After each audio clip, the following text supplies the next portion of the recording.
प्रेरित के काम, प्रेरित के काम दूसरे अध्याय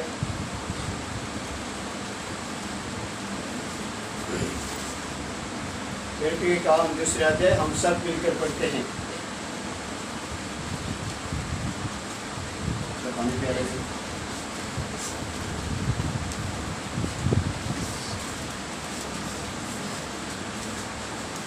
प्रेरित के काम दूसरे अध्याय और 42 वचन हम मिलकर पढ़ेंगे सब जोर से।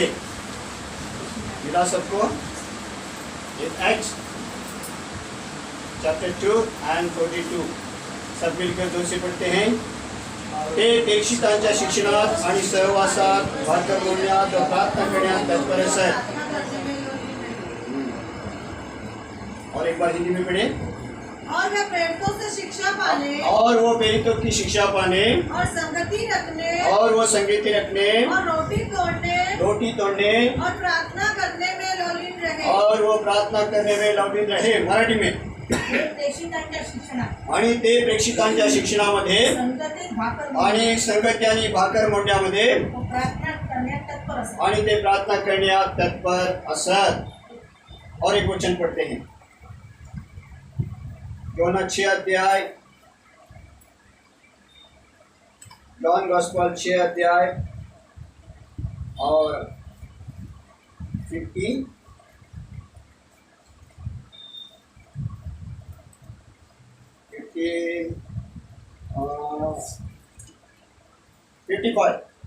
54-55 पढ़े। 6 अध्याय जॉन गॉस्पेल 6 अध्याय 54-55 54-55। जो मेरा मांस खाता, जो मेरा मांस खाता है और मेरा लहू पीता है, और मेरा लहू पीता है, अनंत जीवन उसी का है। अनंत जीवन उसी का है। और मैं उसे अंतिम दिन फिर जिलाऊंगा, और फिर मैं उसको अंतिम दिन में जिलाऊंगा। क्योंकि मेरा मांस वास्तव में खाने की वस्तु है, वास्तव में खाने की वस्तु है, और मेरा लहू वास्तव में पीने की वस्तु है। और वास्तव में पीने की वस्तु है। आइए हम प्रार्थना करेंगे। प्रभु हमारी सहाय करेंगे। हमारे प्रेमी स्वर्गीय पिता सर्वाधिक परमेश्वर, सच्चे और अच्छे खुदावन को जी मैं धन्यवाद करता हूँ आपकी विश्वास योग्यता के लिए। प्रभु आपका प्रेम और आपकी दया हमारे पर बना रखी। पहले सेक्शन में प्रभु आपने आराधना करने के लिए बहुत अनुग्रह दिए। धन्यवाद करते हमारे बहनों ने, बच्चों ने, भाइयों ने प्रभु जी आराधना की, आपने स्वीकार किया। आपने जैसे आयुब की आराधना को सच्चे मेरा छुड़ाने वाला एक दिन धरती पर पृथ्वी पर खड़ा होगा और मैं उसको आमने सामने देखूंगा और मेरे सारे कष्टों को दूर करेगा और मैं कोई भी बातों को मुझको प्रभु फिर से दुखा देगा। यस प्रभु जी वो विश्वास आज हमारे भी अंदर है।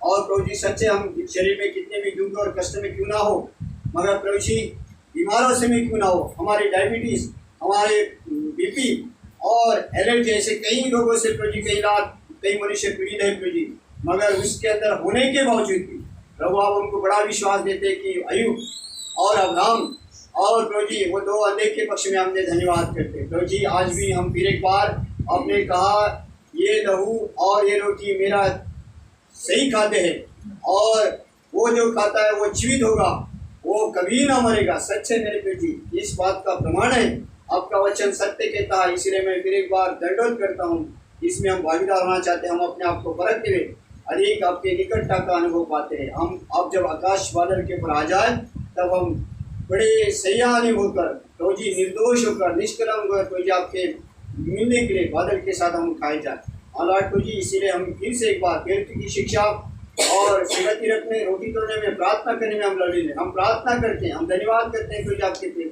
के लिए। आपने जिनको आपने बुलाए, जिनको आपने लाया, जिनको आपने चुने, उनके लिए हम प्रभु धन्यवाद। मुझको भी अनुग्रह दे, प्रभु जी आपके क्रूस के पीछे छुपाए। संडे स्कूल के बच्चे हैं उनको भी आप सहाय करें। मैं भी आपके हाथ में सौंपते हुए और धन्यवाद के साथ प्रार्थना उद्धारक परमेश्वर प्रभु यीशु मसीह के नाम शांति सुने ग्रहण करें। आमीन।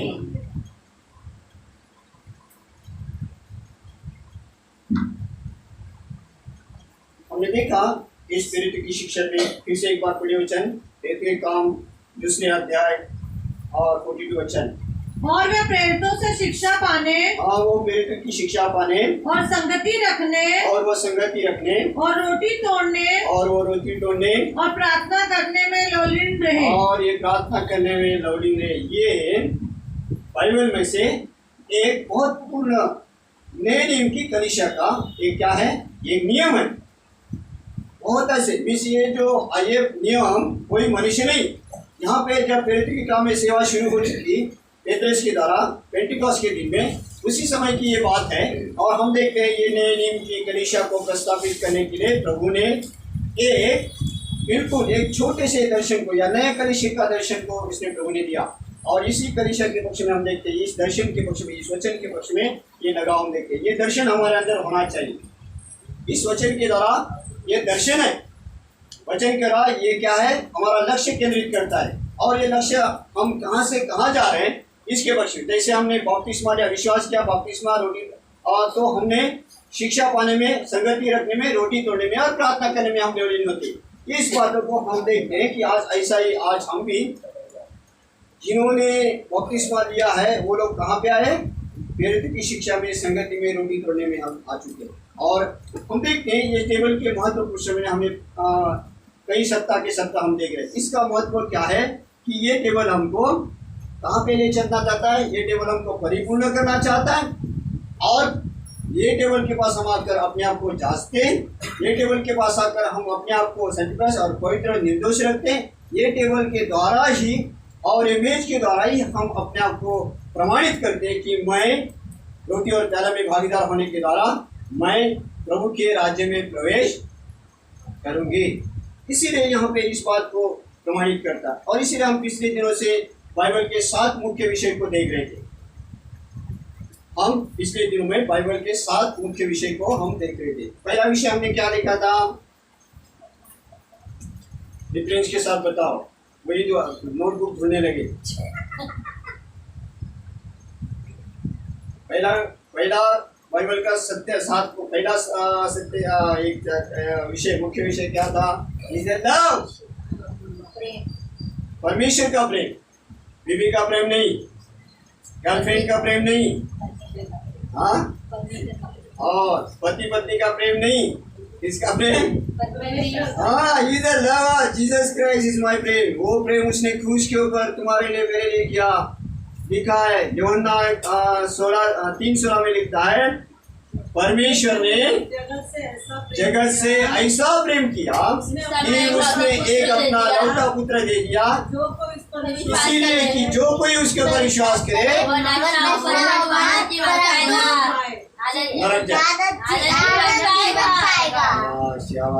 वो अनंत जीवन पाए।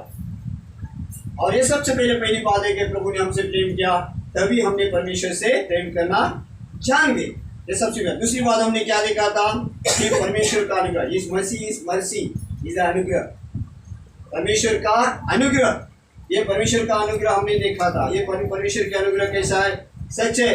वो अनुग्रह अगर हमारे को नहीं मिलता है और प्रभु यीशु मसीह आकाश खोलकर पृथ्वी पर मनुष्य रूप धारण करके नहीं आते, मरियम के पेट में नहीं आते, मनुष्य रूप धारण नहीं आते, और वो हमारे सर के पापी मनुष्य को छुड़ाने के लिए उसने मेमने के लिए, जैसे भेड़ के लिए वो खुद मेमना बन गया और हमारे लिए वो बलिदान किया, हमको छुड़ा दिया। अगर वो हमको नहीं छुड़ा लेता तो हमारा क्या होता था, शैतान हमारी गर्दन तोड़ देता। ये लिखा है, निगम के अंदर लिखा है, अगर अपने पहले गधे को छोड़ना नहीं चाहते हो तो उसकी मान को क्या कर, हाँ, गर्दन को उसको क्या कर, मुरड़ दे और तोड़कर उसको क्या कर। तो हमारी मुर्दा गर्दन क्या होती थी, कौन तोड़ता था, हाँ। मगर हम देखते हैं ये परमेश्वर का अनुग्रह, हम बिल्कुल पापी रहने के बावजूद भी क्या किया, उसने हमारे लिए क्रूस के ऊपर यीशु सलीम पर हुआ मेरे लिए कैसा महान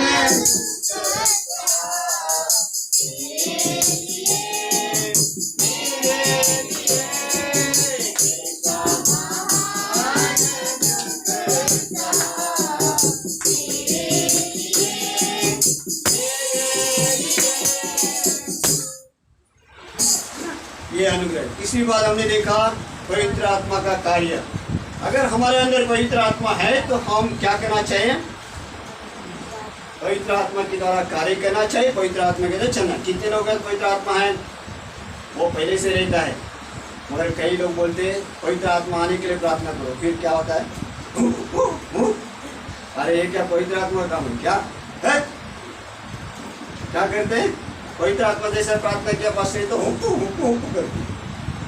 अरे पहले से पवित्र आत्मा हमको दिया गया है, खाली उसको जगाने के लिए, उसको ताजा तोड़ा करने के, उसके अंदर क्या डालना है? ऑयल डालना है ना, क्या करना है? उसको हिलाना है। ये जागरे हुआ मैं अभी प्रभु यीशु मसीह को क्या किया है? अब प्रभु यीशु के लहू के द्वारा मेरे आत्मा प्राण को मैंने धो लिया, अब मेरा पवित्र आत्मा जाग उठा है। और इसीलिए ये पवित्र आत्मा क्या सिखाता है हमको? हमको अच्छी और बुरे का क्या क्या करता है? काउंसलिंग करता है। वो हमको राइट और बुरा क्या है हमको सिखाता है। इसीलिए परमेश्वर का पवित्र आत्मा हमारे अंदर काम करता है। और इसीलिए हमने देखा कि ये पहली देखा था कि तीसरी बात पवित्र आत्मा का कार्य। चौथी बात हमने क्या देखी थी? चौथी बात क्या है? मनुष्य के पाप। मनुष्य पापी है।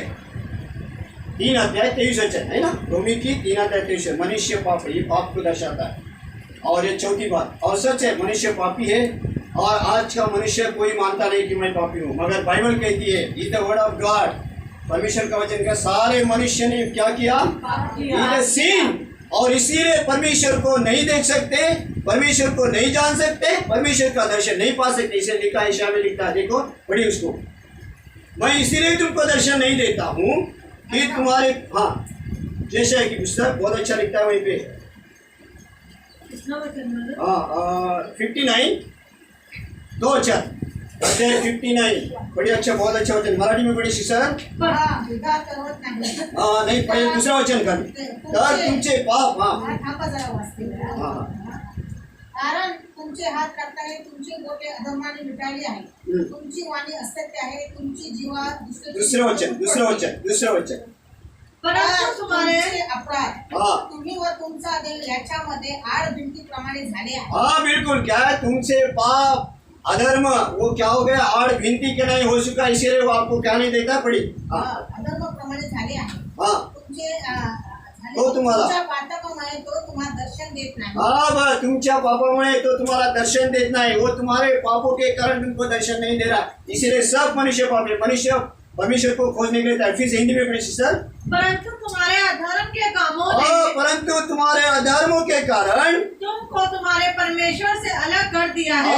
तुम्हारे पाप और अधर्म के कारण तुम परमेश्वर ने तुमको अलग कर दिया है। और तुम्हारे पापों के कारण उसका मुंह तुमसे ऐसा छिपा है, तुमको वो मुंह और उसका दर्शन ऐसा छिपा हुआ है कि मैं नहीं सुनता, और वो तुम्हारी बातों को नहीं सुनता और ना तुमको देखना चाहता है। क्यों? मनुष्य पापी। इसीलिए आज मनुष्य मानता नहीं, मगर वो ढूंढने की कोशिश करता है।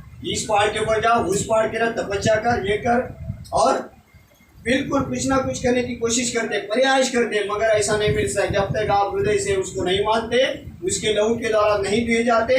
प्रभु यीशु का लहू ही हमारे पापों को क्षमा करता है, ये सबसे बड़ी बात। इसीलिए ये मनुष्य पापी है, ये जब मानता है, अगर ये सारी बातें प्रभु मनुष्य पाप की क्षमा मांगे, तो सारा दुनिया या सारा संसार क्या हो जाएगा? कैसा होगा? आनंद से, हाँ बिल्कुल आनंद से झूम उठेगा। और वारा झूम जैसे क्या बोलते हैं वो, पवन, हाँ पवन जैसा झूम उठता है। हम देखो पहाड़ के ऊपर या पुणे की तरफ जाए, ठंडी हवा आती, झूम, कैसा लगता है?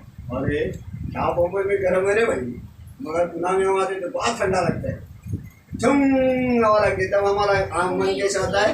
प्रसन्न हो जाता है। मगर ऐसा नहीं, क्यों नहीं ऐसा हुआ? क्योंकि शैतान ने, उस अंधकार ने, दूसरा करंती 4:4 में लिखा है, हमने देखा अभी, कि उसने अंधकार की शक्ति ने मनुष्य की आंखें, मनुष्य के कान, मनुष्य का मुंह, मनुष्य का हृदय, यिर्मयाह कहता है कठिन कर दिया है। और इसीलिए वो तुरंत अपना हृदय नहीं देखता है ना, इसलिए ये बात है। और पांचवी बात को देखा था हमने, क्या है?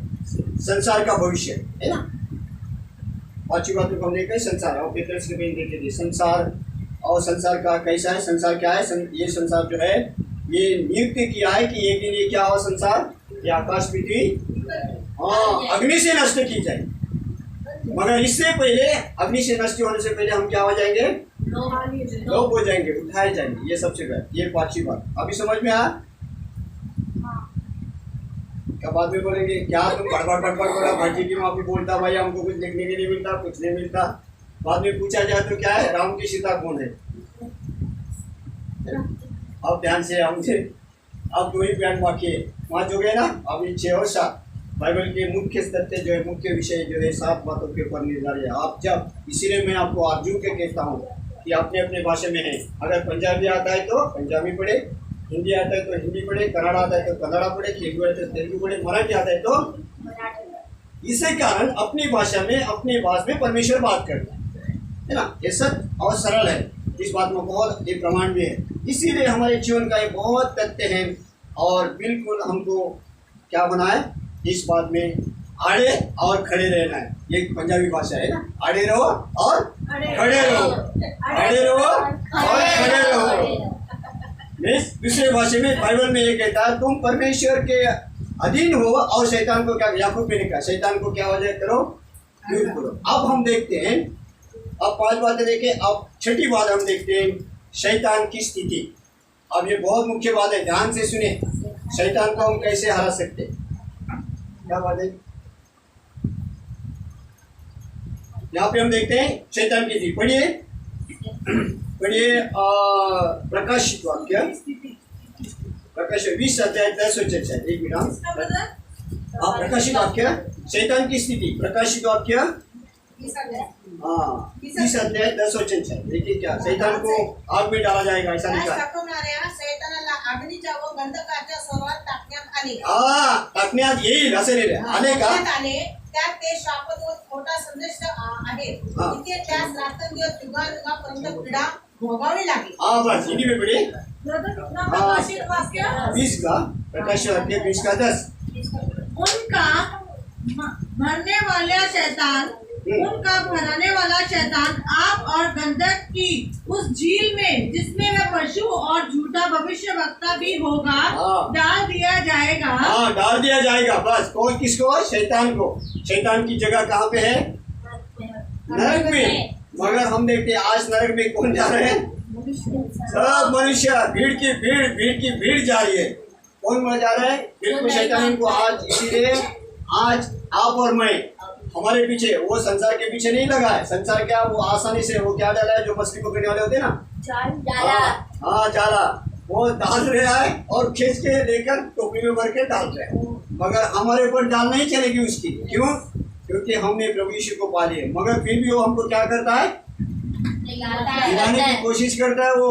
और इसीलिए हमको एक उसकी शस्त्र हम पहले सुनेंगे। उसका शस्त्र क्या है? पढ़िए उसके प्रकाशित वाक्य 12 अध्याय, प्रकाशित वाक्य 12 अध्याय। उसका शस्त्र क्या है, वो कैसा हमको करता है?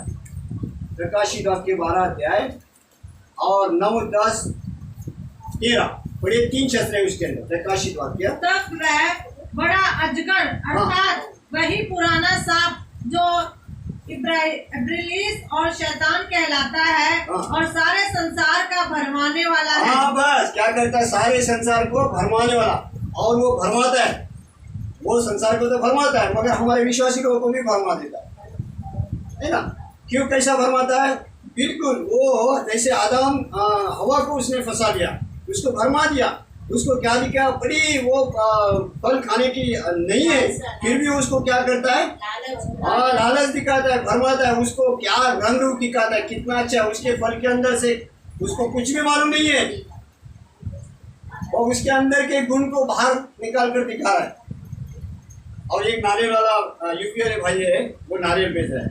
मैं कोकल का नारियल क्या होता है, नारियल चीज क्या होती है मुझको मालूम है, और वो नारियल बेच रहा है, पानी, नारियल का पानी।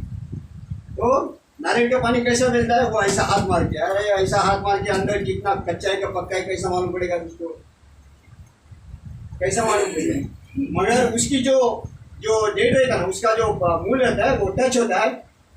अगर वो काला हो गया तो अंदर पका हुआ है, अगर वो काला नहीं है, अंदर वो थोड़ा ग्रीन और पीला पीला है तो वो अंदर कच्चा है। कच्चा मतलब उसको ही मलाई पतली है और उसके ऊपर अगर उसको छानी छानी आई या जैसे हमारे मुंह के ऊपर काले काले डाल तो समझ आना कि क्या फर्क होगा। इसी तरह से वो हमको मालूम पड़ता है कि उसके अंदर क्या है, वो क्या वो खोदरा क्या खोबरा नारियल, उसको क्या बोलते हैं खोबरा, वो कच्चा पक्का है।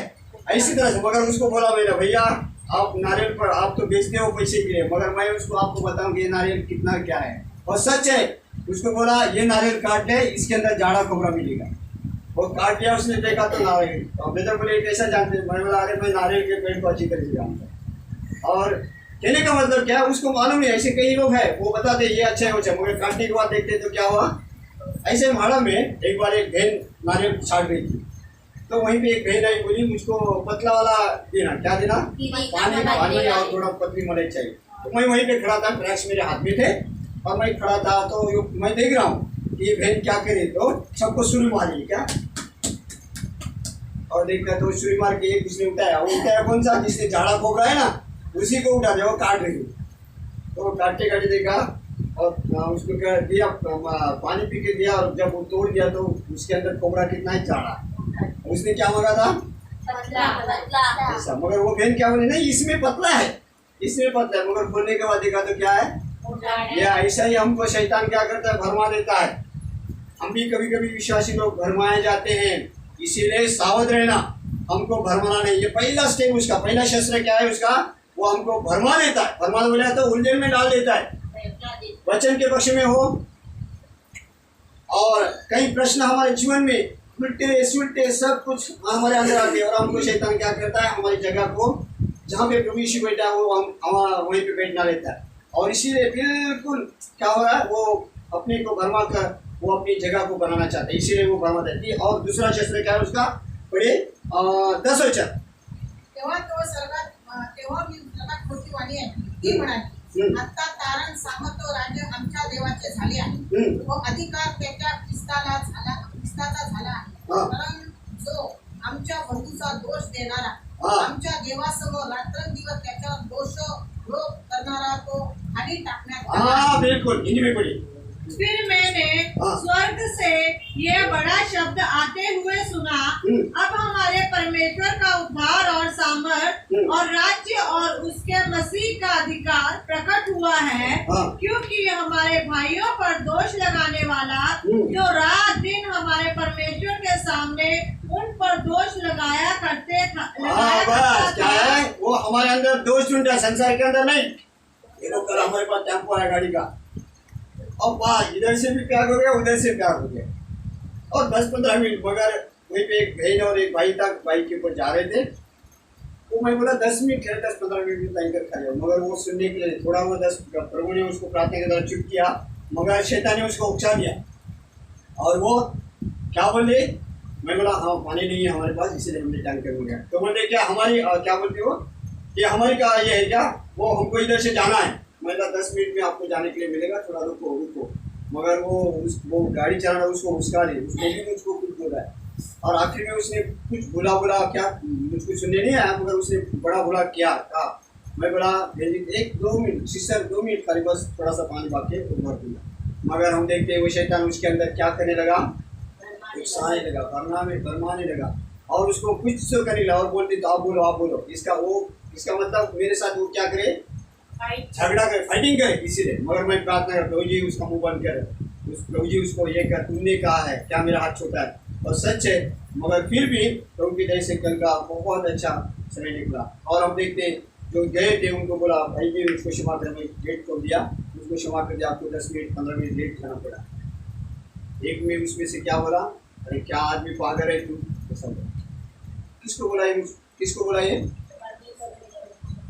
किसको बोला ये, मुझको बोला ना, मगर मुझको नहीं, मेरे परमेश्वर के विरुद्ध उसने बोला। और सच है, हम कई बार जब हमको ऐसे शैतान भरमा देता है, तो हम जब हम दास के विरुद्ध या हमारे विश्वासी भाई के विरुद्ध या हमारे भाई ऐसे कई लोग के हम जब विरोध करते हैं, तो हम परमेश्वर की आत्मा को हम क्या करते हैं, दुखित करते हैं। परमेश्वर की आत्मा को दुखी, ये सब बहुत बड़ा पाप है। इसलिए मैं आज आपको कहना चाहता हूँ, वो शैतान आपको भरमाएगा, सब कुछ करेगा, मगर आपके जो शिक्षक है, आपके जो आपके लिए रात दिन जो दुआई करते हैं, आपके लिए वो मेहनत करते हैं, परिश्रम करते हैं और परमेश्वर के काम में लगे हुए हैं, परमेश्वर के काम में चल रहे हैं, परमेश्वर के साथ साथ चलने की कोशिश करें, परमेश्वर के कामों को बड़े दिल के साथ बोझ उठाते हुए करते हैं। ऐसे लोगों को कभी भी क्या नहीं करना, उलट कभी नहीं बोलना और उनके आत्मा को दुखित नहीं करना। जब उसका आत्मा दुखी होता है तो परमेश्वर का भी आत्मा, इसीलिए प्रभु बोलता है यरूशलेम की तरफ आया तब वो रोता है। लिखा है, छोटा सा वचन है, योना में लिखा है 12 अध्याय में, क्या बोला है, प्रभु यीशु रोया। पढ़िए उसको वचन, बहुत अच्छी बात। जॉन गॉस्पेल 12 अध्याय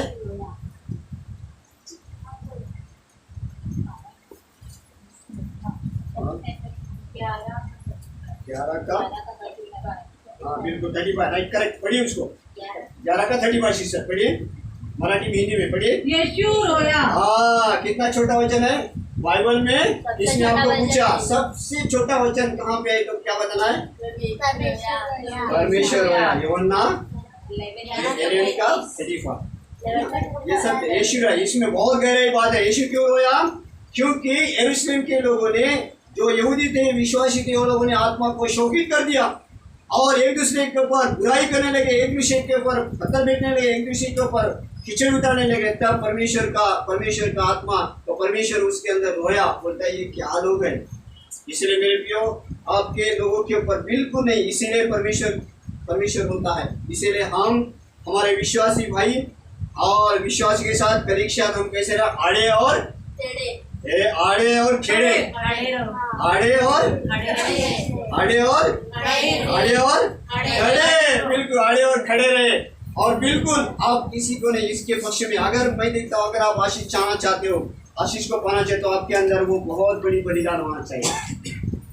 ये बलिदान क्या है, ये बलिदान बिल्कुल हमारे, जैसे अब्राहम के बलिदान को देखो, अब्राहम को आशीष ऐसा ही मिला क्या, उसने देखो क्या किया, उसको मालूम है मैं बच्चे को लेके जा रहा हूँ, मगर मैं मेरी वाइफ सारा को मैं अगर बोलूंगा तो वो क्या करेगी, रोक देगी। इसलिए उसने नहीं बताया कहाँ जा रहे थे, केवल उसने बोला कि मैं मोरा पहाड़ के पर मेरा बच्चा और मैं जा रहे, और बिल्कुल मगर क्या करने के लिए जा रहे नहीं बताया। इसलिए मेरे प्रियो, हमारे जीवन का भी यही पार्ट है कि हम आड़े और खड़े रहे। विश्वास में किसके साथ खड़े रहना है आपको किसके साथ खड़े रहना है। सबसे पहले मेरी ध्यान सुने, भाई सबसे पहले आप परमेश्वर के भवन के पक्ष में खड़े रहिए। दूसरी बात, परमेश्वर के लोग जो है उनके साथ खड़े रहे। तीसरी बात, परमेश्वर के दास जो आपको वचन सिखा रहे हैं, आपके लिए रात दिन दुआ करते हैं, उनके साथ खड़े रहे। और चौथी बात, परमेश्वर के साथ आड़े और खड़े रहे। और जब हम खड़े रहे, आड़े और खड़े रहेंगे, परमेश्वर के अनुग्रह में बने रहेंगे, आपको परमेश्वर आशीष दिए बगैर नहीं छोड़ेगा। ये है आपका समर्पण। और इसीलिए आज हम ऐसे, इसीलिए परमेश्वर का वचन कहता है कि शैतान का एक दिन, इसीलिए उसके दूसरे हथियार हमने देखा कि वो क्या करता है, दोष लगा देता है। और आज दोष लगाने में, एक दूसरे के ऊपर दोष लगाने, आज कलीसिया क्यों न हो, विश्वासी क्यों न हो, बाहर के अन्य जाति को नहीं, अन्य जाति तो दोष लगाएंगे, मगर आज विश्वासी भी विश्वासी के पास क्या लगा रहे हैं, दोष लगा रहे हैं। मगर दोष लगाते विश्वासी के और विश्वासी दोष लगाते हैं तो कौन रहता है, कौन रहता है, संतोष भाई कौन रहता है, संजय भाई, परमेश्वर होता है। इसीलिए ध्यान से सुनना, अगर परमेश्वर को हम रुलाते हैं तो हम परमेश्वर की आत्मा को दुखी करते हैं, तो परमेश्वर होता है। इसीलिए मेरे प्रियो, हम बिल्कुल सावधान। ये तीसरा हथियार है, वो हमको क्या करता है, दोष लगाता है। और दूसरा हथियार, तीसरा हथियार क्या है उसका, देखिए प्रकाशित वाक्य उसी के अंदर 13 वचन में, शायद 10 और 13 वचन में प्रकाशित वाक्य। हाँ 12 हाँ असे पाहून अजगर आणि ती संतान कसली होती तिचा पाठलाग केला। हाँ बस वो क्या पीछा करता है, बड़ी शिक्षा उसको 13 अध्याय 12 का 13 अध्याय। हाँ बिल्कुल 12 अध्याय का 13 वचन। हाँ, जब अजगर ने देखा, हाँ जब अजगर ने देखा कि मैं पृथ्वी पर गिरा, तब मैं पृथ्वी पर गिरा दिया गया हूँ, तो उस स्त्री को जो बेटा जनी थी सताया। वो क्या क्या सताया, आज वो हमको सताने के लिए, अभी को सब जगह पे सताना शुरू हो चुका है।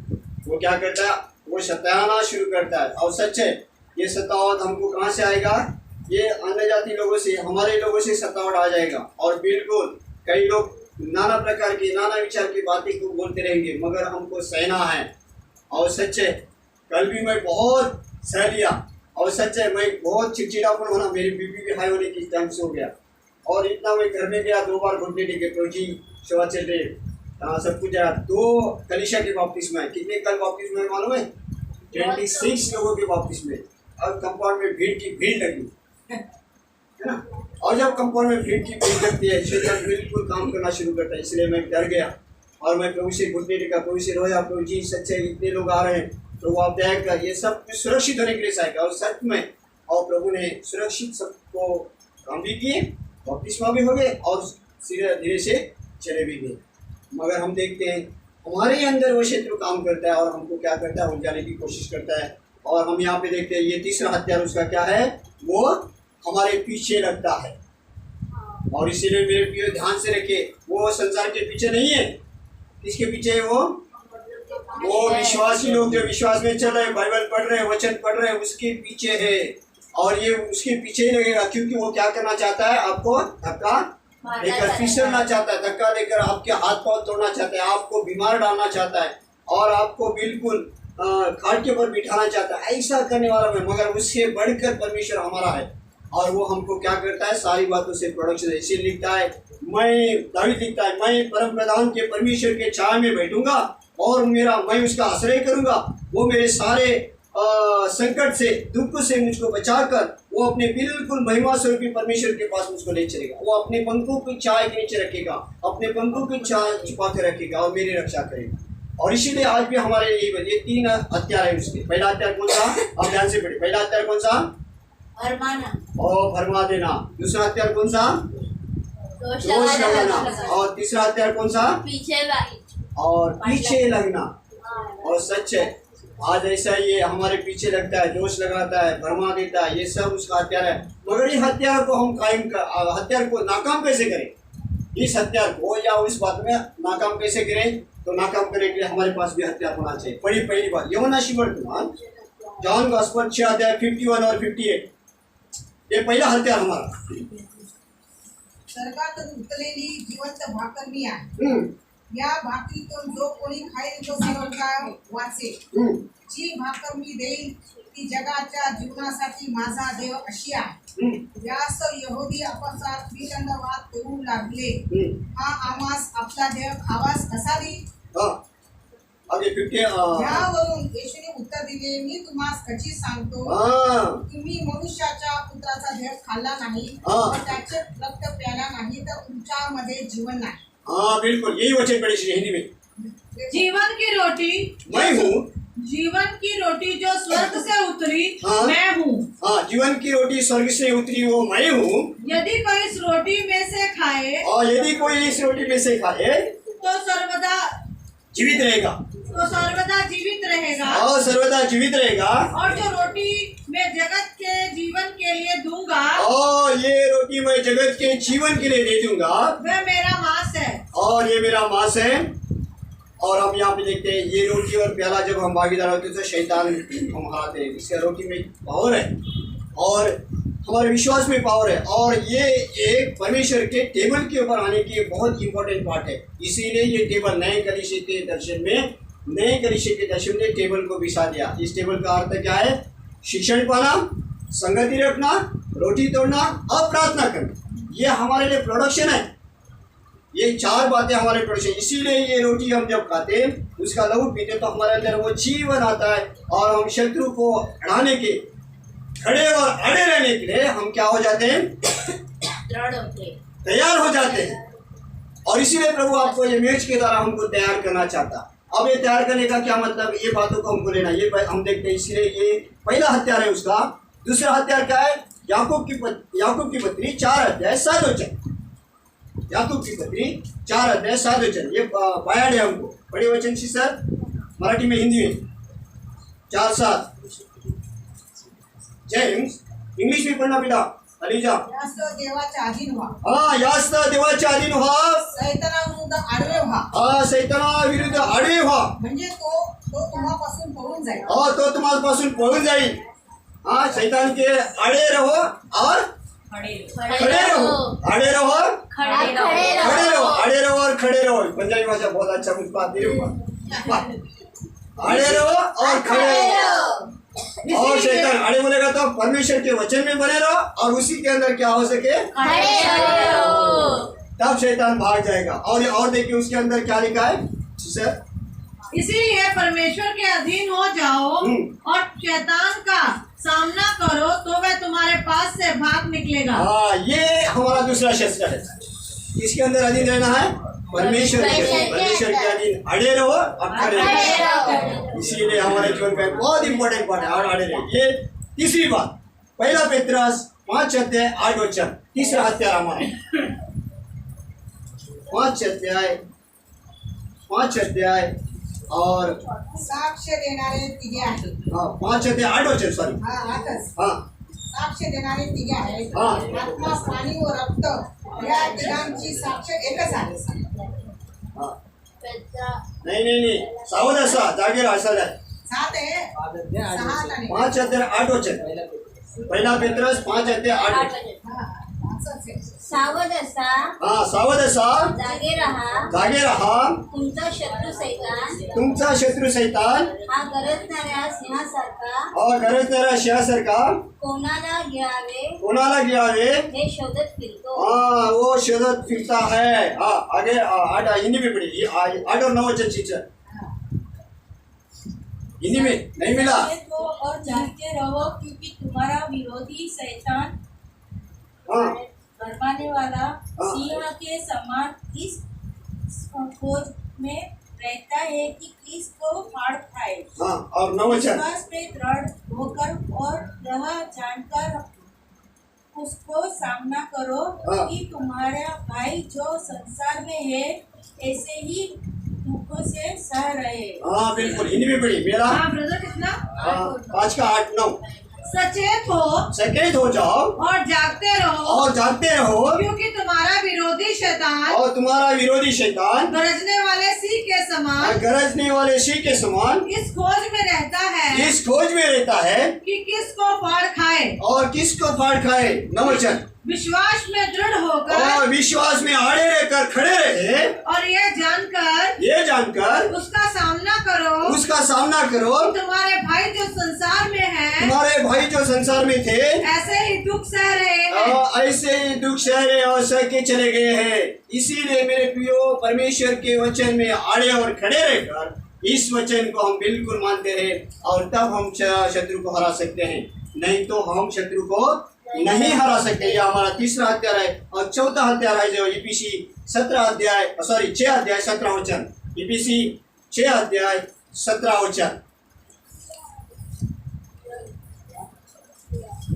ईपीसी 6 अध्याय 17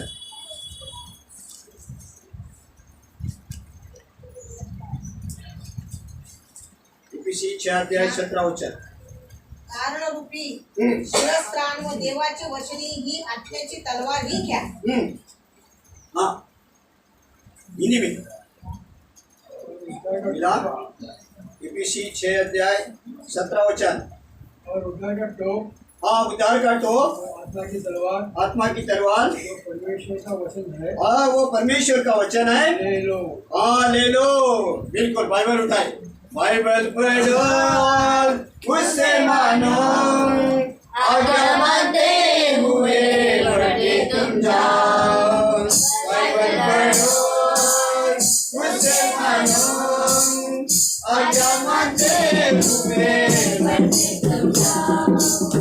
जीवन में भावे दिखाती है, बच्चे का मार्ग सिखाती है. जो माने वो मन सजाता है, जीवन का आनंद बताता है. उससे मानो, आज्ञा मानते हुए बढ़ते तुम जाओ. बाइबल पढ़ो उससे मानो, आज्ञा मानते हुए बढ़ते तुम जाओ. एक उदाहरण देखते हैं. एक बार एक सभा में एक छोटी बच्ची और उसकी माँ आई थी। छोटी बच्ची प्रभु से बहुत, जैसे मेरी ये है ना शाइन स्टार, अंकल अंकल मैं भी कल आऊँगी। हाँ तो आना मम्मी को। अंकल का कहना क्या है, मम्मी को भी लेके आना, तो अकेले नहीं आना बेटा। तो मम्मी को ज़बरदस्ती लेके आई।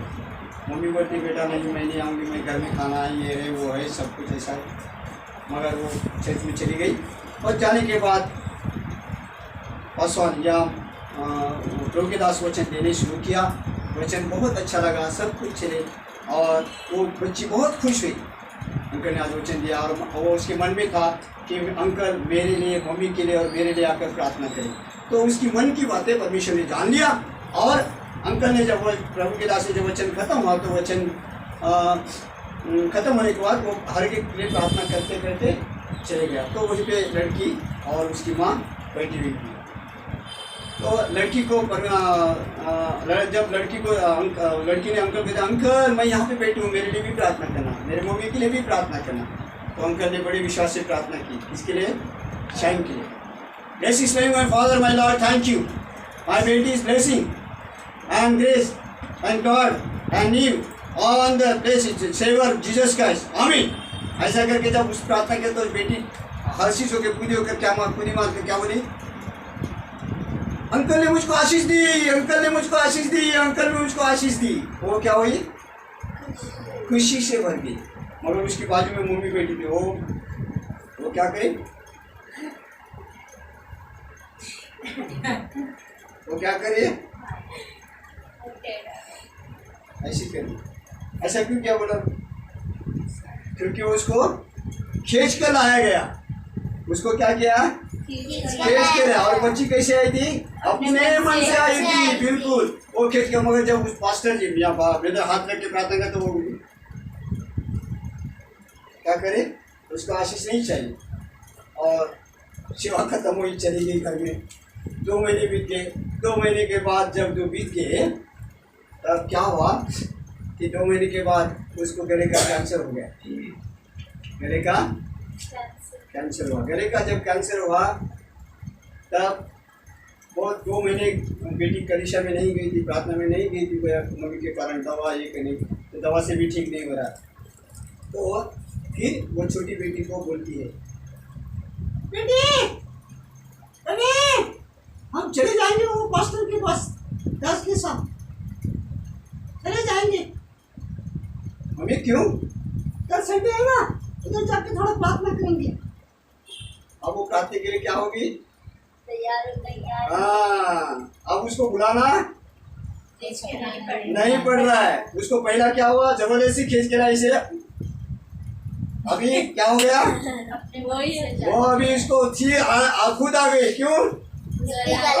और ऐसे ही दास प्रभु का दास वचन देने लगा, चंगाई के पक्ष में तुम्हारे कैंसर भरे होंगे, ये होंगे, होगा।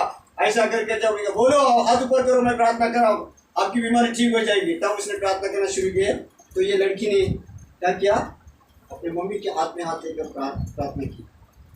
और बाद में उसके मन में भी ऐसा है कि अंकल मेरे मम्मी को आकर प्रार्थना करें, अच्छी हो जाएगी। ऐसे मन में गए। तो जैसे रूल के समान जब उनके दास जा रहे थे, उसने सबके लिए प्रार्थना करते करते चले गए। इनके पास भी चली गई। इनके पास भी परमेश्वर के दास चला गया। और बच्ची को पहले तो बच्ची देखने वाले अंकल को बोलती, अंकल मैं धन्यवाद हूँ प्रभु, कैसे है? बच्ची को दास पूछता है, कैसे बेटा कैसे? तो बोलते हम ठीक है, मगर मम्मी को तबीयत ठीक नहीं। तो पास्टर ने पूछा या दास ने पूछा क्या हो गया, कैसे है? नहीं मेरा गला खराब हो गया, मेरा गला खराब हो गया, मेरा गला को जख्म हो गया। लगा क्यों? और हम देखते और फिर उसे बोला आपको किसने बुलाया इधर? आप खुद मन से आए कि किसने बुलाया आपको खींच के लाया? नहीं नहीं मैं खुद आ गई है, मुझको आशीष चाहिए, चंगाई चाहिए। और जब कोई खींच के लेके आते हैं तो क्या करते हैं? और बाद में जब कैंसर लग जाता है तब हम बरोबर क्या होते हैं? खुद भाग के आते हैं। हाँ, जब हमारे अंदर काम शैतान का होता है तो खुद भाग के आते हैं। शिमोन मुझे प्रार्थना करो, मैं बेचारा क्या करेगा, अरे मेरे बच्चे क्या बोलूँ उनको, ठीक है प्रभु उनको क्षमा कर, माफ कर, आशीष दे, बस फिर आशीष पाते। मगर फिर क्या हो संडे संडे को फिर आएगा, हाँ मेरा गला ठीक नहीं है, प्रार्थना करो। ऐसा हमारा जीवन है मेरे प्रियो। इसीलिए मैं कहना चाहता हूँ, इस केयरफुल, शैतान के हथियार जान लो, हमारे हथियार क्या है वो धारण कर लो, तभी तुम सारी बातों से, सारी विचारों से आप बच के रहोगे। नहीं तो वो शैतान भरमाने वाला, दोष लगाने वाला तुम्हारे पीछे सदैव लगेगा। अगर आपके पास हथियार नहीं है, आपके पास आत्मा की तलवार नहीं है, आपके पास वचन नहीं है, आपके पीछे लगेगा। अगर जिस दिन आपके पास तलवार है, ये तलवार जब आपके पास रहेगी, आप उसको हरा सकते हैं। आपके पास अगर संगति नहीं, आपके साथ बिल्कुल कोई संगति नहीं कर रहा है, आपको शैतान भरमा देगा और नाना प्रकार के विचारों में डालकर आपको सुना देगा। हम सबसे हम घर में रहते, हम सोचते घर में हम आराधना करेंगे, हम सोचते घर में प्रार्थना करेंगे। ऐसा हो सकता है क्या? घर में रोटी मिलेगी, घर में ये संगति मिलेगी, घर में ये सब कुछ हो सकता है? व्हाट्सएप पे आप संगति में कर सकते हैं, ऑनलाइन पे संगति कर सकते हैं, कुछ भी नहीं। ये शैतान का भरमाने वाला है। मगर इसीलिए मेरे प्रियो मैं आपको कहना चाहता हूँ, ये वचन ही आपको क्या करेगा? जीवन देगा।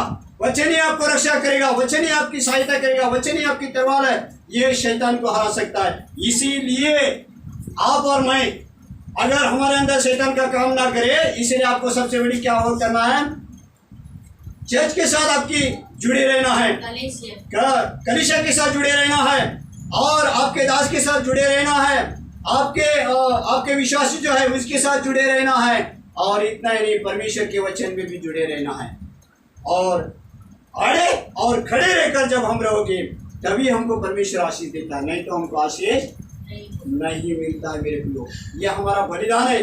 जब तक हम त्याग नहीं करते, बलिदान नहीं करते, तब तक हम उनके शत्रु नहीं हरा सकते। और इसीलिए आपको शत्रु को अगर हराना है, तो हमारे लिए 4 हथियार और उसके 3 हथियार को हम निगल सकते हैं, हटा सकते हैं। जैसे मूसा के काटिनी और मिस्र के जादू टोना करने वाले सांप को निगल दिया, वैसे हम भी शैतान के हथियार को हम निगल सकते हैं, उसको हटा सकते हैं। इसीलिए हमारे पास ये 4 हथियार बहुत इंपॉर्टेंट है। और इसीलिए ये 4 हथियार हमको कहाँ पे मिलेंगे? जब हम टेबल के पास आते हैं। संगति, रोटी तोड़ना, शिक्षण और प्रार्थना, ये हमारे 4 हथियार बहुत इंपॉर्टेंट है। ये हमको प्रोडक्शन देते हैं और हमको बिल्कुल सहायता करते हैं। और प्रभु यीशु का है तो वो हमारे पाप और अधर्मों को क्षमा करता है। इसीलिए मेरे प्रियो, इस बात को आड़े रहकर खड़े होकर रहेंगे परमेश्वर के चर्च के साथ, परमेश्वर के दासों के साथ, परमेश्वर के लोगों के साथ, तभी आप उसको जीत सकते हैं, तभी आप उसके ऊपर जय पा सकते हैं। नहीं तो आप अकेले रहकर जय नहीं पा सकते। यही मिलता है। इसीलिए यहाँ पे हमारे लिए इस शैतान जो है उसकी स्थिति है कि शैतान आखिरी में दे, आज उसका दिन निकट है। इसीलिए वो क्या कर रहा है? जितना हो सके वो क्या कर रहा है? बटोर रहा है। जितने लोग मेरे कब्जे में आ सके उनको क्या कर रहा है? ले रहा है, और उसको सबको अग्नि के चलता रहा है। अब देखो, पिछले दिन में कोरोना में कितने लोग मर गए। आपको क्या लगता है, कोरोना से मर गए वो लोग? ये डर के मारे शैतान ने सबके ऊपर डर फैला दिया। देखो हमारी बहन वहीं पे, बड़ी बहन मेरी दादर माटुंगा जाती है, उसने महसूस किया, मैंने भी महसूस किया। दादर में मालाड में खड़ा हुआ 15-20 मिनट स्टेशन में, देखते लोग कैसे डर के ट्रेन में प्रवेश करते। और ये डर किसने डाला? शैतान ने डाल दिया। और ऐसा ही वो हमारे पीछे रहकर वो हमको डर लगाता है, सारी बातें लिखता है, सब कुछ हमारी बीपी हाई होगी, ये हो गया, सब कुछ करता है। और सच है, मैं एक बार 2 दिन से बीपी की गोली नहीं लिया, और 2 दिन से गोली लेने का मैं नहा के बैठा, मेरे पास वही बैठी और मुझको चक्कर आने लगे। मैं समझा कुछ तो मेरा गड़बड़ है, कुछ क्या पानी कम चाय होता है कि क्या। मैं उसको बोल दिया अनिल को फोन किया, और सच है मेरे चक्कर आ रहा, मेरा घबराहट शुरू हुई। मगर मैंने मन में प्रार्थना, तो जी क्या अगर मेरा खाना आपके पास है, जरूर कोई बात नहीं, मैं आने के लिए तैयार हूँ। मगर हम देखते हैं वैसे प्रभु ने मुझको चिंगाई दी, मैं थोड़ा पानी पिया, उसके बाद मुझको मालूम पड़ा, प्रभु ने मुझको याद दिलाया, तू 2 दिन गोली नहीं खाया, ये शरीर के लिए है, तू खा लेना, तेरा आत्मा मेरे पास, मैं चंगा करने वाला हूँ। अगर तेरा शरीर ठीक नहीं तो तू क्या सेवा करेगा? तो बोला कि ये क्या और गोली खा ले। तो एक ही गोली थी बीपी की। और मैं जाकर थोड़ा चाय पिया और शायद रोटी मुझको दिया, रोटी के साथ मैं चाय पिया और गोली ले लिया। गोली लेने पर थोड़ा सा मुझको रिलैक्स मिल गया। और सच्चे मेरे पियो, शैतान हमारे लिए क्या करता है, हमारे लिए सब कुछ ऐसी कहीं की भरमा देता है, कुछ भी कहता है। ये भरमा क्या मतलब, क्या मैं गोली नहीं खाऊँ तो क्या अच्छा नहीं होगा, प्रभु मेरा है। मगर हम प्रभु की परीक्षा नहीं लेना, ये भी हमारे लिए बहुत कठिन बात है। परीक्षा नहीं लेना। डॉक्टर हमारे शरीर की रहे और आत्मा के लिए डॉक्टर हमारा कौन है, प्रभु यीशु मसीह। इसीलिए मेरे प्रियो यहाँ पे हम देखते हैं चंगाई तो हमको है मगर कैसे, विश्वास के द्वारा। और यहाँ पे हम देखते हैं ये शैतान का अंतिम दिन है, इसीलिए वो क्या करता है, हमको भरमा देता है। और एक वचन हम देखते हैं उसके अंदर, देखिए उसके अंदर क्या लिखा है। ये शैतान की स्थिति को हमने देखा और शैतान आग के चिन्ह में डाला जाएगा, ये शैतान की स्थिति है। और इसीलिए वो अंतिम दिन में ऐसा ही कराए कि वो क्या करे, हमको भरमा देगा, सब कुछ करेगा और आखिरी में उसको प्रभु क्या करेगा, आग के चिन्ह में या कुंड में डाला जाए। ये है शैतान की स्थिति। और एक बात देखते हैं, 7वां बात जो हम देखते हैं उसके लिए हम देखते हैं। और एक बात पढ़िए, 7वीं बात। 6 बातें हो गए। 6ठी बात क्या है, शैतान की स्थिति। 5वीं बात क्या है, 5वीं बात क्या है, संसार का भविष्य। हाँ। और 4थी बात क्या है, मनुष्य की पाप की स्थिति। और 7वीं बात को हम आते हैं, पढ़िए प्रकाशित वाक्य 21 अध्याय 3 वचन। प्रकाशित वाक्य, फिर मैंने सिंहासन में से किसी को ऊंट शब्द से यह कहते हुए सुना, देख परमेश्वर का डेरा मनुष्यों का बीच में है, वह उनके साथ डेरा करेगा और वह उसके लोग होंगे और परमेश्वर आप उनके साथ रहेगा और उनका परमेश्वर होगा। हाँ बिल्कुल, ये परमेश्वर की इच्छा। परमेश्वर की इच्छा क्या है, ये 7वीं बात है बाइबल का मुख्य विषय। 7 में से एक 7 विषय की परमेश्वर का डेरा किसके अंदर होना चाहिए, मनुष्य के बीच में। परमेश्वर चाहता है कि मैं उनके बीच में निवास स्थान करूं, मगर परमेश्वर कैसा है, परमेश्वर पापी है क्या, नहीं, वो परमेश्वर होलीनेस है। इसीलिए पेत्रस भी कहता है, जैसा मैं पवित्र हूँ वैसे तुम भी पवित्र हो, और जैसे मैं तुम्हारा परमेश्वर पवित्र वैसे तुम भी पवित्र बनते जाओ। इसीलिए हमको पवित्रता के अंदर सिद्ध होने के लिए टेबल लगाया गया। और इसीलिए परमेश्वर की इच्छा क्या है कि मैं मनुष्य के बीच में डेरा करूं, वो हमारे बीच में रहे, इसीलिए कहता। और यहाँ पे देखते हैं और क्या है, अब कब हम मनुष्य के बीच में, परमेश्वर हमारे बीच में कब रहेगा। देखिए और एक बात उसके अंदर 21 अध्याय 8 वचन पढ़े शिष्य। परंतु भेकर विश्वास न ठेवणारे, अमंग, खून करणारे, जार कमी, चेटकी, मूर्ती पूजक व सर्व लबाड माणसे यास अग्नीच्या गंधसराच्या जळत्या सरोवरात टाकण्यात वाटा मिळेल। दूसरे मरण आहे। हाँ, ये दूसरे मरण है। आप पढ़िए इसको हिंदी में शिष्य। परंतु डरपोक और अविश्वासियों और घिनौने और हत्या और व्यभिचारों और दोनों और मूर्ति पूजकों और सब झूठों का और ये झूठों का भाग उस झील में मिलेगा, और वो उस झील में मिलेगा जो आग और गंधक से जलती रहती है। आग और गंधक से जलती रहे। ऐसे लोग कहाँ पे चले जाएंगे, उसी के अंदर चले। मगर उसके अंदर परमेश्वर नहीं चाहता है, परमेश्वर अपने मनुष्य के बीच में डेरा करना चाहता है। इसीलिए परमेश्वर क्या कहता है, देखिए कौन वहीं पे रहेंगे। उसके अंदर एक लिखा है, जिनका नाम जीवन के पुस्तक में लिखा है। देखिए पढ़िए उसके अंदर 20 अध्याय में, राइट करेक्ट। 20 अध्याय आहे। तेव्हा जे मेलेले लोक समुदाय त्यास समुद्राने नहीं 20 अध्याय 15 वचन, 14 वचन। ज्या कोणाचे नाव जीवनाच्या पुस्तकात लिहिलेले सापडले नाही, तो अग्नीच्या सरोवरात टाकला गेला। किसका नाम वो जीवन के पुस्तक में नहीं मिला, उसको क्या किया जाएगा, अग्नि के सरोवर में डाला जाएगा। और कौन अग्नि में जाएंगे, 21 का 8 वचन, जो बेकड़, विश्वास का न ठहरने और अमंगल, बिल्कुल मूर्ति पूजा, ऐसे लोगों के लिए क्या है वो रखा है। मगर और लिखा है 15 वचन में, देखिए, और जिस किसी का नाम जीवन की पुस्तक में लिखा हुआ ना मिला, वह आग की झील में डाला गया।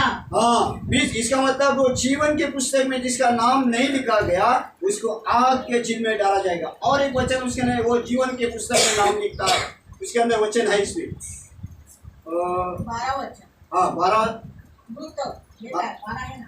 पढ़े वचन इससे। फिर मैंने छोटे बड़े हाँ। सब मरे हुओं का सिंहासन के सामने खड़े हुए देखा हाँ। और पुस्तकें खुल गई हाँ और फिर एक और पुस्तक खोली गई हाँ। अर्थात जीवन की पुस्तक। हाँ। और ऐसा उन पुस्तकों में लिखा हुआ था हाँ। वैसा ही उनके कामों के अनुसार मरे हुओं का न्याय किया गया। हाँ बस बिल्कुल। यहाँ पे अब ये उदाहरण देते हैं। पहले उसे उदाहरण बहुत अच्छा था, वो उदाहरण मैंने बहुत दिनों से सुना था, मगर वो उदाहरण के उसी में जब मंगलवार को घर में तो मैंने उसको बहुत उदाहरण अच्छा समझा दिया। एक बुढ़ी थी और विधवा भी थी, बहुत उसके पास पैसा था और अकेली रहती थी और अकेले ने कई बार कुछ भी किसी को नहीं देती। तो एक बार क्या हुआ, उसके घर में भिखारी आ गए और उसको भिखारी आया तो अभी भिखारी को देने के लिए वो कुर्सी पर बैठी हुई थी और उठी तो देखा कि भिखारी कुछ देखी तो कुछ नहीं मिला घर में। तो टोकरी में एक सूखा गाजर मिला उसको। क्या मिला उसको?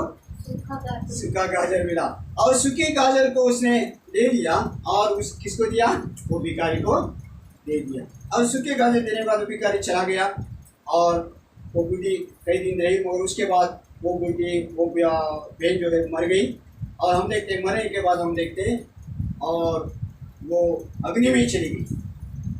हाँ, यहाँ पे हमने वचन पढ़ा कि उसके कामों के अनुसार उसका न्याय होता है। उसको अग्नि में क्यों डाला?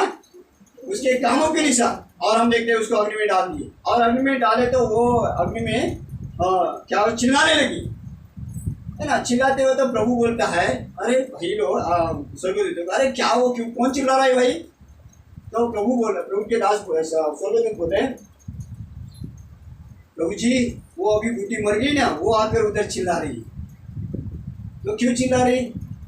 देखो तो प्रभु की दया आई और प्रभु बोलता है ये जीवन के पुस्तक को खोल, देखो उसके कोई सत्कर्म किया क्या।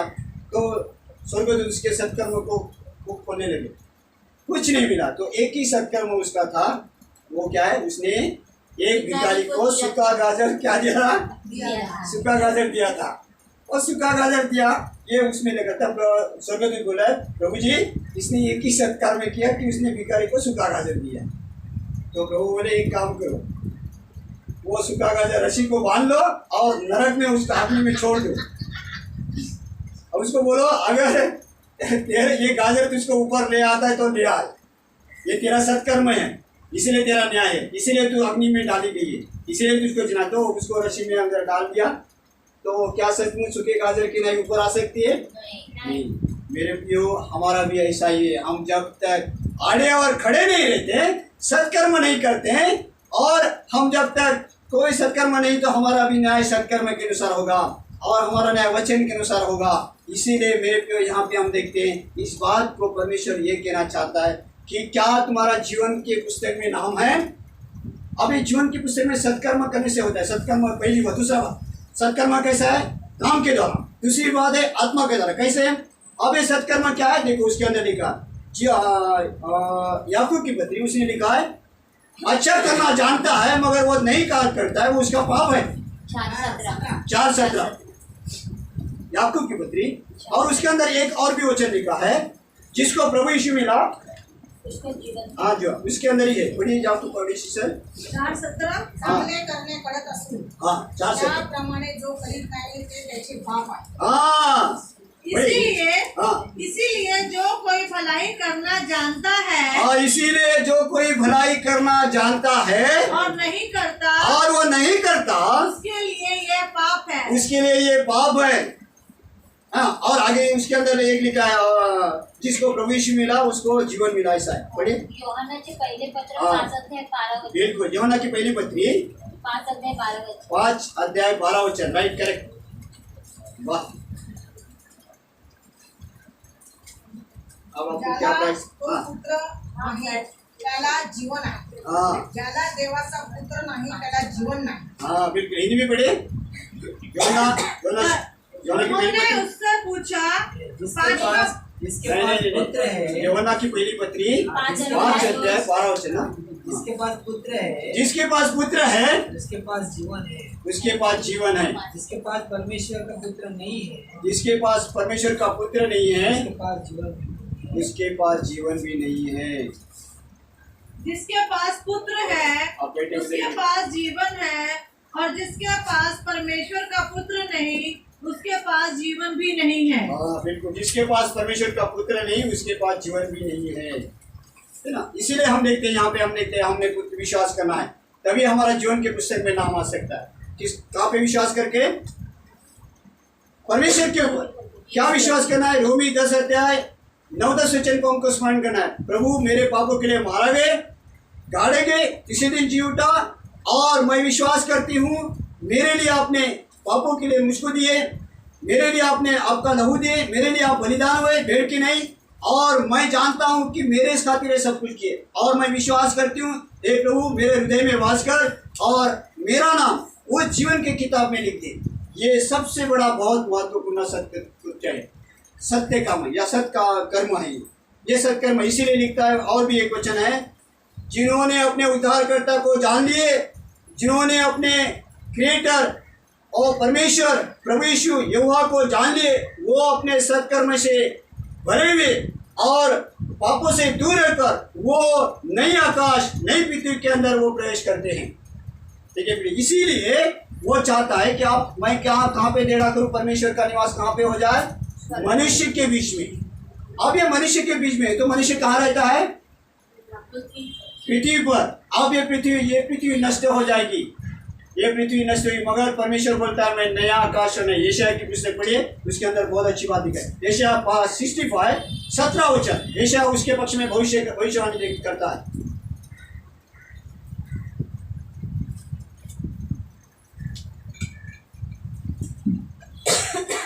बढ़िया 65 का कितना? 65 का पहला है भाई, हाँ मेरे ख्याल से 65 का 17 वचन।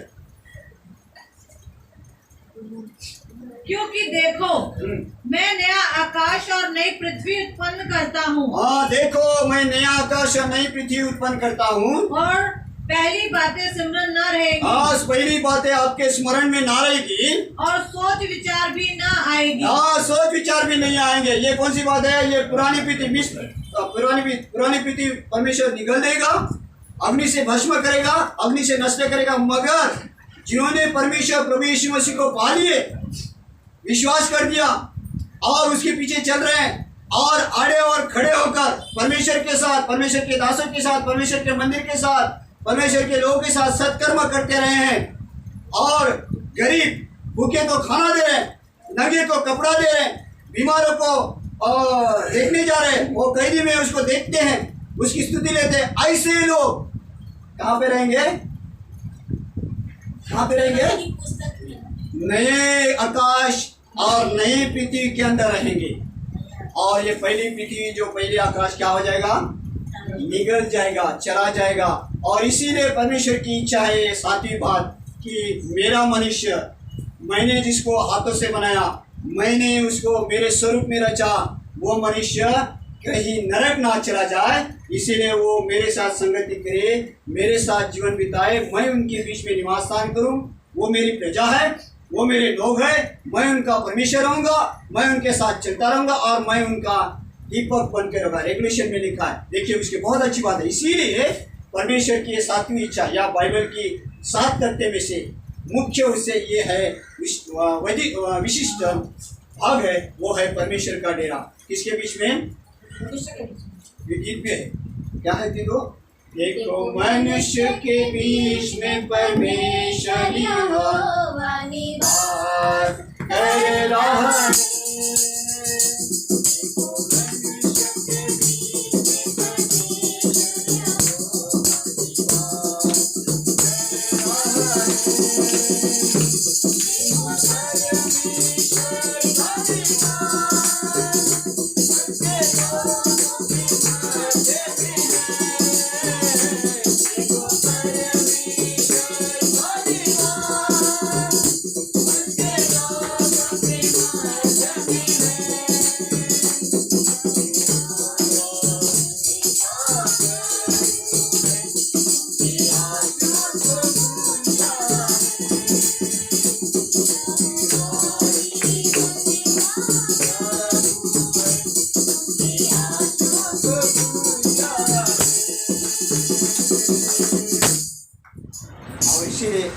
हमारे जीवन का सबसे बड़ी महत्वपूर्ण बात है। इसलिए My name is Nelson. I've been 16 years of Christian ministry. yeah, 2 days I'm not eaten carry help. I am sorry. Okay, thank you. Okay, thank you, God bless you. तो यहाँ पे हम देखते हैं ये परमेश्वर का डेरा परमेश्वर को होना चाहिए। और एक थोड़ी सी बातों को देखते हैं, उसके अंदर लिखा है, देखिए ये नई आकाश और नई पृथ्वी के ऊपर हम रहेंगे। और उसके अंदर कौन रहते हैं? जो ऐसे लोग जो है उनके लिए, जिसने परमेश्वर के लिए विश्वास किया, ऐसे लोग नए आकाश और नई पृथ्वी के अंदर वो निवास करेंगे। आज जिन्होंने अभी तक परमेश्वर के ऊपर विश्वास नहीं किया, प्रभु यीशु के ऊपर विश्वास नहीं किया, प्रभु यीशु के ऊपर आप नहीं चले, प्रभु यीशु के पास अब तक अपने उद्धारकर्ता नहीं माने, अभी भी आपके हृदय में कौन बसा है? परमेश्वर। अगर परमेश्वर बसा है तो शैतान के काम नहीं करेंगे। हाँ। अगर शैतान बसा है तो हम क्या करेंगे? नहीं शैतान बसा, हमारे अंदर शैतान बसा तो कौन से काम करेंगे? एक दूसरे के ऊपर दोष लगा देंगे, एक दूसरे के ऊपर पीछा करेंगे, एक दूसरे के ऊपर क्या देंगे? पत्थर फेंक देंगे, एक दूसरे के ऊपर दोष लगाकर हम क्या करेंगे? झूठ बोलेंगे। मेरे प्यो, मगर ऐसे लोग नहीं, ऐसे लोग नरक भी चले जाएंगे, मगर ऐसे लोग नई आकाश और नई पृथ्वी के अंदर रहेंगे। वो लोग कौन है? जो सत्कर्म करते हैं, जो परमेश्वर के पक्ष में और चर्च के पक्ष में, आपके दासों के पक्ष में और उनके लोगों के पक्ष में जो आड़े और खड़े रहते हैं, वही लोग नई आकाश और नई पृथ्वी में क्या हो जाएंगे? रहेंगे। जब ये पृथ्वी लया चली गई, पृथ्वी जल जाएगी, पृथ्वी नष्ट होगी, तब हम उससे पहले क्या हो जाएंगे? ऊपर जाएंगे। ऊपर चले जाएंगे। आकाश और बादल के अंदर प्रभु हमारा आएगा। और उसके बाद जब शैतान को डाला जाएगा और 1000 साल उसको डाला जाएगा और 1000 साल हम राज्य करेंगे नई आकाश और नई पृथ्वी के। और सच है, उसी समय क्या नहीं होगा? देखो उसके अंदर प्रकाशित वाक्य में, मरण नहीं, मरण नहीं, हाँ उधर मरण नहीं है। मरण नहीं। हाँ देखो उसके अंदर 7 अध्याय, सॉरी 14 एकतीस आहे. आणि 7 अध्याय ना? 21. नहीं 7 अध्याय में देखो उसके अंदर वो भी लिखा, वो कोई बात नहीं। 7 अध्याय 21 में क्या लिखा है? 21 मध्ये वही आहे हाँ, की हाँ. 3 मोठं वचन आहे हाँ आणि 4 आहे. हाँ, तो बिल्कुल. त्याच्या डोळ्याचे सर्व अश्रू हाँ पुसून टाकेल. हाँ बिल्कुल, वो उनके आंखों का आंसू पूछ डालेगा। यापुढे मरण नाही, उसके बाद मृत्यु नहीं, शोक, रडणे, और शोक, रडने, कष्ट ही नहीं है। नाहीच. हाँ कष्ट ही नहीं, कारण पहिले होऊन गेले आहे. हाँ पहले हो चुके हैं। और 5 वचन, तेव्हा राजसनावर बसलेला म्हणाला, हाँ. हा मी सर्व नवे करतो. हाँ, तो देखो. म्हणाला, लिही, हाँ कारण ही वचने विश्वसनीय व सत्य आहे. हाँ बिल्कुल, हिंदी में पढ़े शिष्य 4। मैं उनकी आंखों से वो उनके आंखों के आंसू को, सब आंसू पोंछ डालेगा वो सब आंसू पूछ डालेगा।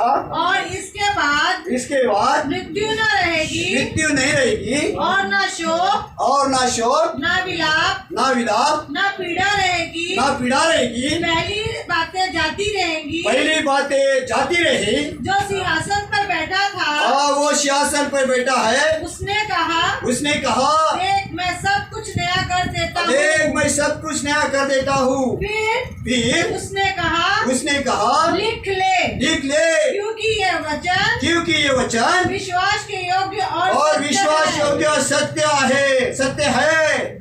और इसीलिए हम जय पाने वाले हैं। इसे 7 वचन पढ़े, देखिए। जो जय पाए वही इन वस्तुओं का वारिस होगा। वो जय पाए वही इस वस्तु का वारिस होगा। कौन सी वस्तु? आकाश और पृथ्वी का रहने के लिए वो क्या हो जाएगा? वारिस हो जाएगा। और उसका लैम्प या दीपक कौन होगा? देखो उसके अंदर लिखा है, उसका दीपक कौन होगा? हाँ 21 का 22। हाँ मैंने हाँ उसमें कोई मंदिर ना देखा, हाँ. क्योंकि सर्वशक्तिमान प्रभु परमेश्वर हाँ. और मेमना उसका मंदिर है। हाँ बिल्कुल। और 23 उस नगर में सूर्य और चांद हाँ, उस नगर में सूर्य और चांद के उजाले की आवश्यकता नहीं, उजाले की आवश्यकता नहीं, क्योंकि परमेश्वर के तेज से और परमेश्वर के तेज से उसमें उजाला हो रहा है हाँ, उसका प्रकाश उजाला हो रहा है। और मेमना उसका दीपक है। हाँ, आपका मेमना जो क्रूस के ऊपर चढ़ाया गया वो आपका कौन है? दीपक है। संजय भाऊ, संजय भाऊ, आपका दीपक कौन है? यीशु मसीह। आपका दीपक मेमना जो प्रभु यीशु मसीह क्रूस के ऊपर चढ़ाया गया वो तुम्हारा लास्ट में दीपक बनकर रहेगा, उसी के प्रकाश में हम रहेंगे। इसीलिए अगर हमारे आज जीवन के पुस्तक में नाम नहीं है, हम सत्कर्म करने के लिए हमको तैयार किए मगर हम करते नहीं है, विश्वास नहीं करते, आड़े और खड़े नहीं रहते मंदिर के पक्ष में, दासों के पक्ष में, लोगों के पक्ष में, तो हमारा एक दिन हमारे कृत्य के समान न्याय होगा, जैसा वो बुढ़ी का न्याय हो गया। उसको गाजर दिया गया भिखारी को, मगर वो गाजर के द्वारा उसका न्याय किया। इसी तरह से हम जो सत्कर्म करते हैं, हमारे सत्कर्म और परमेश्वर के वचन के अनुसार न्याय होगा।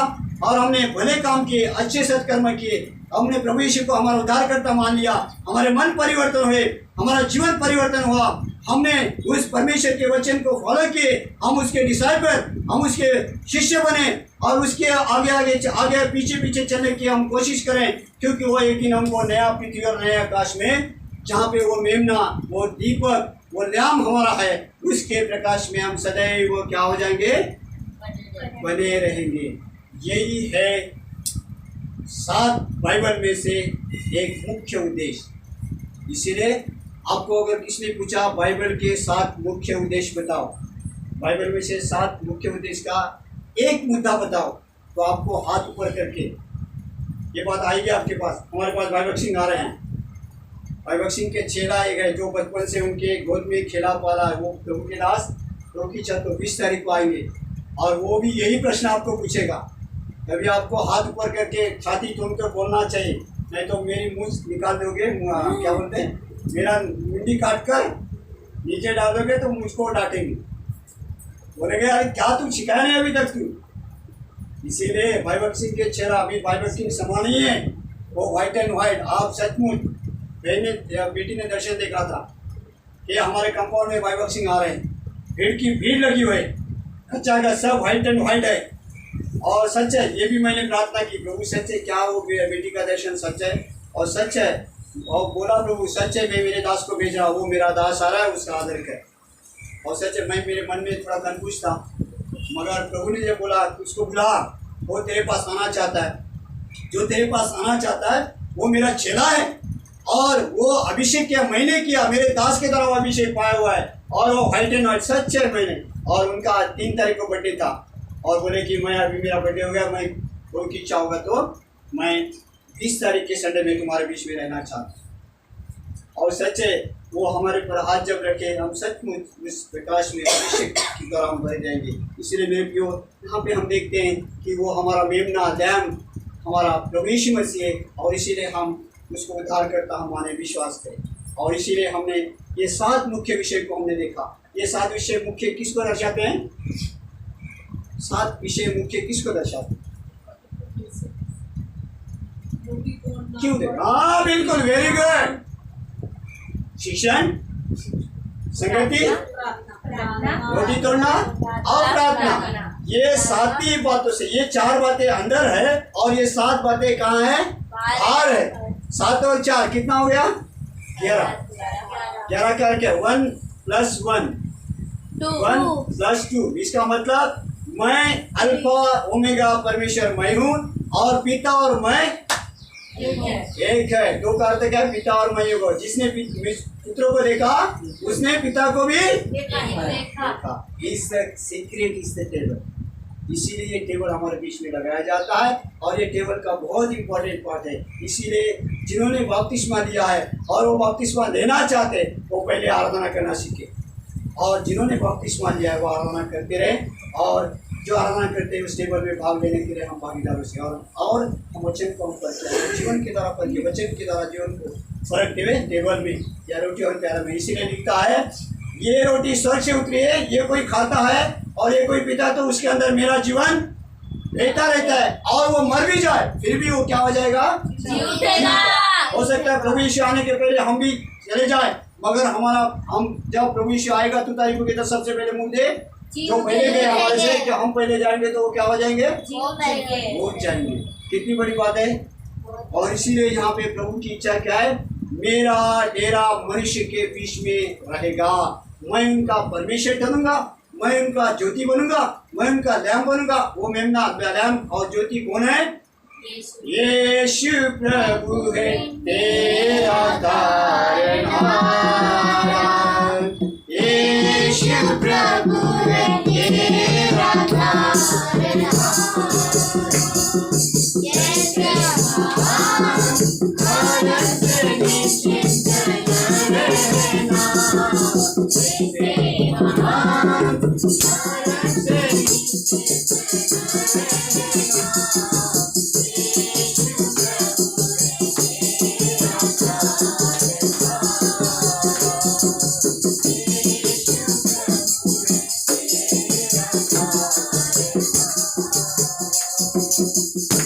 पहला करंती 11 अध्याय 27 और 28 मिल के पढ़ते हैं। पहला करंती 7 का क्या विषय है, उसका शीर्षक क्या है?